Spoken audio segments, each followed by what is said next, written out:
perempuan-perempuan yang di surga itu nanti cantik-cantik. Iyalah, macam mana cantiknya Pak Ustadz? Kalau diminumnya kopi nampak mengalir. Takut lagi tak? Macam akuarium lehernya berarti.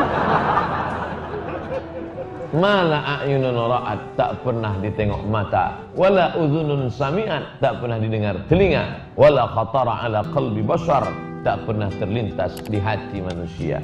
Saya maunya berkelahi Pak Ustaz, dia sudah menyakitkan hati saya marah sama dia, tapi Allah mengatakan maafkan dia. Pilih marah apa maaf? Kalau kau pilih marah, berarti kau turutkan hawa nafsu. Dari ujung api neraka menyala merah. Tapi kalau kau berikan maaf, Allah yang menyuruh, fa'fu wasfa'u faman 'afa wa aslaha. Siapa yang mau memaafkan dan berdamai, fa ajruhu 'ala Allah, maka kesampingkan keinginan, ikutkan keinginan Allah Subhanahu wa ta'ala. Kenapa mesti ada keinginan kita? Mengapa mesti ada hawa nafsu? Mengapa mesti ada setan? Mengapa mesti ada iblis? Ini ujian. Mengapa mesti ada ujian? Kalau tidak ada ujian, tak ada naik kelas. Kalau tak ada ujian munaqashah skripsi, tak ada S1. Kalau tidak ada ujian tesis, tak ada S2. Kalau tak ada ujian disertasi, tak ada S3. Makin tinggi hawa nafsunya, makin tinggi cobaannya, makin tinggi pula derajat yang diberikan Allah. Insya Allah yang hadir subuh ini yang dipilih Allah sudah lulus fit and proper test. Apalagi anak-anak muda yang datang, kita bangga tadi. Dari mulai depan tempat parkir, anak-anak muda semua, pejuang subuh. Wah, tulis pejuang subuh. Pas zuhur tak ada. Kalian kenapa tak pernah jumpa zuhur? Kami subuh aja Pak Ustaz. Maksudnya itu, sedangkan subuh yang berat aja dia datang, apalagi Ustaz Somad ni dari tadi berceramah begini aja. Apa maksud? Rupanya menunjukkan cincin ibadah. Semalam khutbah di masjid kantor gubernur, pas selesai datang jamaah salam. Ustaz, nih apa ini? Bukalah, nanti pakai ya kata. Saya pakai. Itu maka saya pakai. Cuman di rumah ini kalau kita mau sholat, lain bunyi imamnya. Luruskan shaf, simpan batu cincin. Maunya kita memperturutkan hawa nafsu. Setelah ada satu, mau dua. Setelah ada dua, mau tiga. Begini saja kemana-mana. Pasang tiga. Satu, dua, tiga. Judul ceramah pun, adapun kajian kita malam ini adalah tiga yang mendapatkan rahmat Allah. Yang pertama, yang kedua, yang ketiga. Adapun kajian kita malam ini adalah tiga ciri-ciri calon gubernur yang baik. Yang pertama, yang kedua, yang ketiga. Adapun kajian kultum sore ini adalah tiga ciri wanita solihah. Yang pertama, yang kedua, yang ketiga.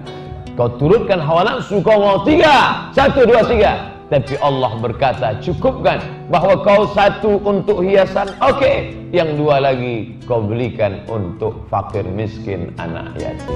Berapa harganya satu? 10 juta. Kalau kau pasang 3, 30. Kau pasang satu. Yang dua, kau hilangkan ego dirimu, kau belikan untuk sekolah anak yatim. Datang ke MDA. Bapak kepala MDA sini. Ya, berapa anak yatim yang belum bayar uang sekolah? Berapa yang belum ada gaji gurunya? Berapa ini buku-buku yang koyak? Berapa kursi yang patah? Mana daftarnya? Nah, ini daftarnya Pak. Bapak mau bantu? Enggak, mau nengok aja. Tolonglah. Ini yang menolong kita di hadapan Allah Subhanahu wa ta'ala.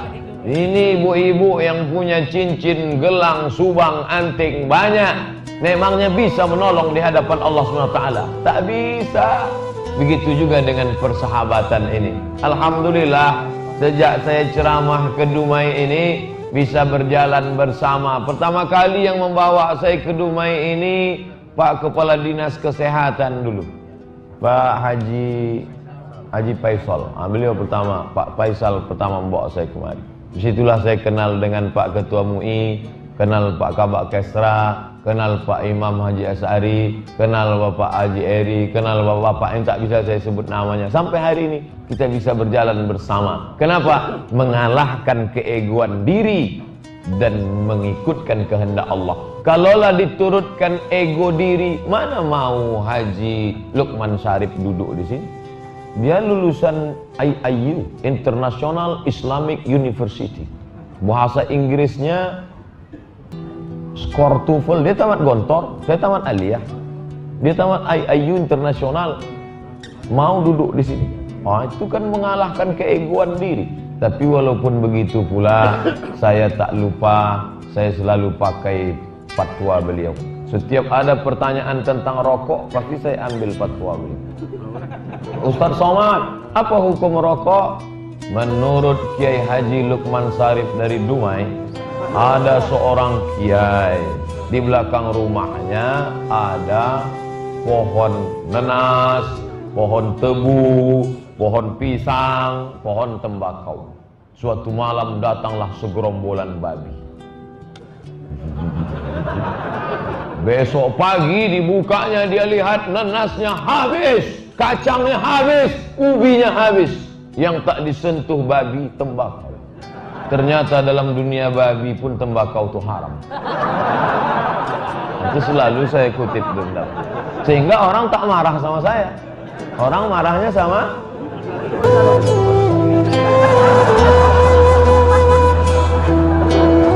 nanti ada orang-orang yang dicari oleh Allah Subhanahu wa ta'ala. Apa kata Allah? Ainal mutahabbuna bi jalali. Mana orang yang dulu berkasih sayang karena aku? Hari ini kita mencari Pak RT, Pak RW. Hari ini kita mencari Pak Kabak Kesra, bawa proposal untuk masjid. Tapi nanti sampai masanya, kita pula lah yang dicari oleh Allah. Kenapa Allah mencari? Mau dikasih naungan di padang mahsyar yang panas itu. Siapa mereka? Al-mutahabbuna bi jalali, berkasih sayang karena Allah. Mudah-mudahan Bapak Ibu yang datang jauh, kabarnya ada yang datang dari Bengkalis, ada yang datang dari Rokan Hilir, datang dari Siak. Mudah-mudahan ini semuanya berkumpul hanya karena cinta kepada Allah SWT. Berkawan hanya karena la ilaha illallah. Berkawan karena harta binasa. Waktu sama-sama mobil mahal, enak kita berkawan. Mobil kita terjual, sudah tak sedap lagi berkawan. Berkawan karena sama-sama berkuasa, enak. Setelah kita pensiun, asal menengok dia, kumat darah tinggi, mati. Berkawan karena rupa, waktu sama-sama cantik, sama-sama ganteng, ya.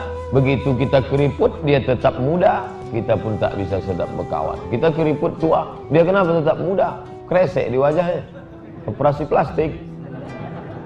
Oleh sebab itu maka berkawanlah karena tak lekang karena panas, tak lapuk karena hujan, tak lekang karena hujan, tak lapuk karena panas.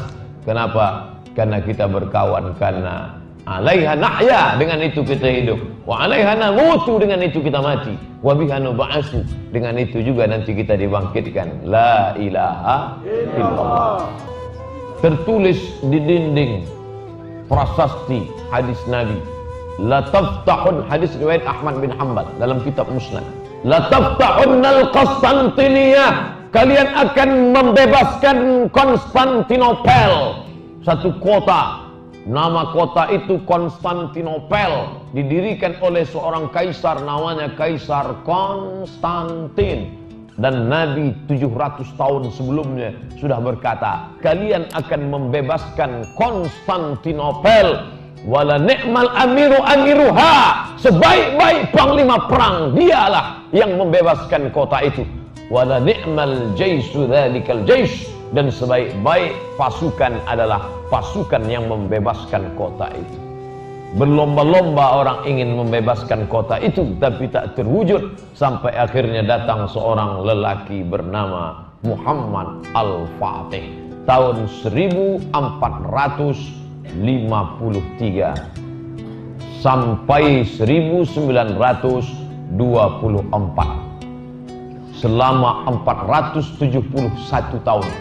1453, ingat itu keyword kata kuncinya. 471 tahun lamanya Islam berkuasa, memegang kota Konstantinopel, dirobahnya menjadi Islambul.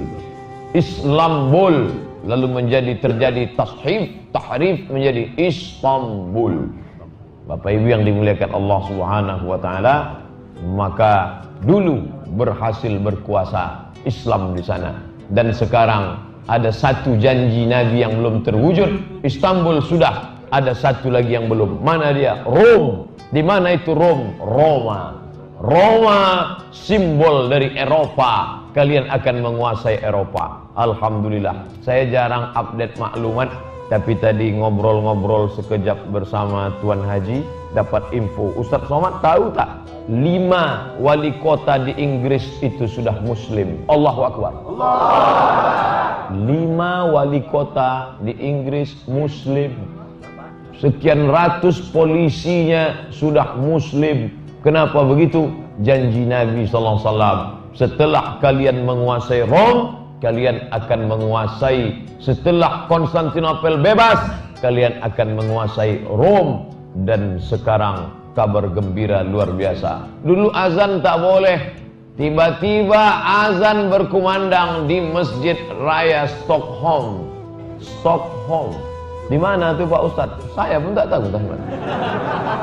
Ketiklah kalau tak salah di Sweden, Swedia, Stockholm. Kawan saya dari Aceh, karena di sana banyak orang Aceh, dia ceramah ke masyarakat Aceh.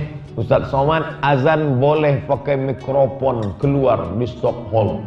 Kenapa? Karena ternyata dia menyumbang. Azan apa itu?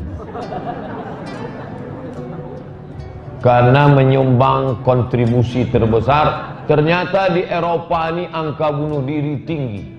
Mereka stres, bawaannya mau mati saja.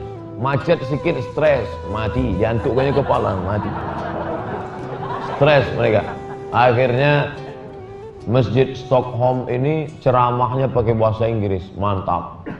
Bercerita tentang bagaimana menghadapi konflik, manajemen konflik, memaknai hidup. Akhirnya terbuka pintu hati masyarakat Stockholm. Mendengar ceramah itu mereka tenang. Mereka punya mobil mewah, Mercedes, tapi mereka sempit. Ka'annama yas'adu fis sama. Orang-orang yang tidak mendapat hidayah, hatinya sempit seperti yas'adu fis sama, seperti naik ke langit. Itu bisa kita rasakan ketika naik pesawat, kita take off. Sempit, menyesak, anak-anak menangis. Kenapa begitu? Dada terasa sempit. Tapi orang beriman itu hatinya lapang. Alam nasrah laka sadrak, hatimu jadi lapang. Maka orang barat kena penyakit susah tidur, namanya insomnia. Mobilnya mewah, AC-nya kencang, tapi tak bisa tidur. Orang Islam naik metro mini panas, tak tidur.